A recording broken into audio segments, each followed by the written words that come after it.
কোনো গভর্নমেন্ট জোগাড় করে রাখে নাই। আল্লাহ পাক বলেন সবার খাবার আমি দেই। সকাল বেলায় সমস্ত প্রাণীগুলি, মহাশূন্যে পাখি, পানির ভিতরে মৎস্যরাজি, জঙ্গলের ভিতরে হিংস্র প্রাণী, পোকামাকড় থেকে শুরু করে সবগুলো খালি পেটে সব বেরিয়ে যায়, কারো কোনো খাবারের মজুদ নাই। সন্ধ্যা হতে না হতে সমস্ত প্রাণীগুলির পেট ভরাইয়া আমি আবার যার যার ঘরে ফিরাইয়া দেই।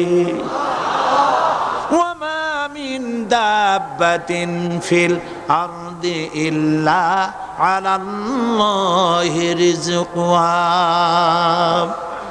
সমস্ত প্রাণীর রিজকের দায়িত্ব আমি আল্লাহর হাতে। কে দেয় রিজেক? জোরে বলুন, কে দেন? আল্লাহ পাক। কি খাবেন সব আল্লাহ জোগাড় করে দিয়েছেন। তরি তরকারি জোগাড় করেছেন, মাছ জোগাড় করেছেন, চাউল দিয়েছেন, খাবার